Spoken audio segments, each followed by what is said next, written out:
വിശുദ്ധ മരിയ ഫൗസ്തീനായുടെ യേശുദർശനം. സക്രാരി തന്നിൽ വാഴുന്ന ഈശോ എന്നാത്മരോദനം കേൾക്കുനാഥ. സക്രാരി തന്നിൽ വാഴുന്ന ഈശോ എന്നാത്മരോദനം കേൾക്കുനാഥ. ഒരു ദിവസം ഞാൻ 2 വഴികൾ ദർശിച്ചു. ഒന്ന്, വീതി കൂടിയതും മണലും പൂക്കളും വിരിച്ചതും സന്തോഷവും സംഗീതവും എല്ലാ തരത്തിലുള്ള സന്തോഷങ്ങളും നിറഞ്ഞതുമായ വഴി. സ്വയം ആനന്ദിച്ചും നൃത്തം വെച്ചും ജനങ്ങൾ അതിലൂടെ സഞ്ചരിച്ചു. അവർ അറിയാതെ തന്നെ അതിന്റെ അവസാനത്തിലെത്തി. ആ വഴിയുടെ അവസാനത്തിൽ വലിയൊരു ഗർത്തമുണ്ടായിരുന്നു. അത് നരകത്തിന്റെ ഗർത്തമായിരുന്നു.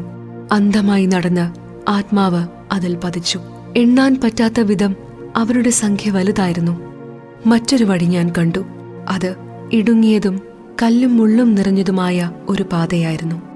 അതിലൂടെ സഞ്ചരിക്കുന്നവരുടെ കണ്ണുകൾ ഈറനണിഞ്ഞിരുന്നു.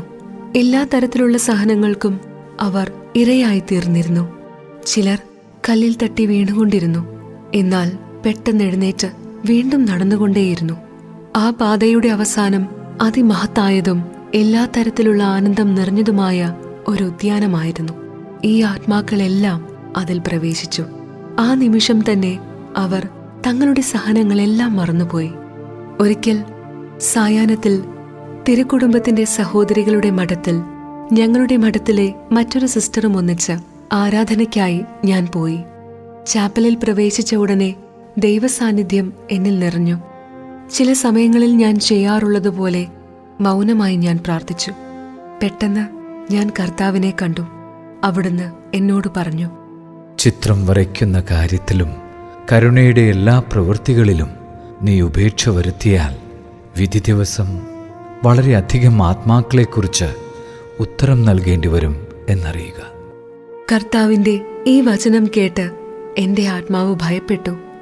ആപൽ സൂചന എന്നെ ഗ്രസിച്ചു. എത്ര ശ്രമിച്ചിട്ടും എനിക്ക് ശാന്തത ലഭിച്ചില്ല. ഈ വചനങ്ങൾ എന്റെ ചെവിയിൽ മുഴങ്ങിക്കൊണ്ടിരുന്നു. വിധി ദിവസം എന്റെ മാത്രമല്ല, മറ്റുള്ളവരുടെയും ആത്മാക്കൾക്ക് ഉത്തരം പറയേണ്ടി വരുമെന്ന വാക്കുകൾ എന്റെ ഹൃദയത്തിൽ ആഴമായി പതിഞ്ഞു. ഞാൻ മടങ്ങി മഠത്തിലെത്തി. ചെറിയ ചാപ്പലിൽ ദിവ്യകാരുണ്യത്തിന് മുൻപിൽ സാഷ്ടാംഗം വീണ് കർത്താവിനോട് പറഞ്ഞു, എന്റെ കഴിവിനനുസരിച്ച് ഞാൻ എല്ലാം ചെയ്യാം. എന്നാൽ അങ്ങ് എന്റെ കൂടെ ഉണ്ടായിരിക്കണമെന്ന് ഞാൻ യാചിക്കുന്നു. അവിടുത്തെ തിരുവിഷ്ടം നിറവേറ്റാനുള്ള ശക്തി എനിക്ക് നൽകുക. എന്തെന്നാൽ എനിക്കൊന്നും ചെയ്യാൻ സാധ്യമല്ല, അങ്ങേക്കെല്ലാം സാധ്യമാണ്.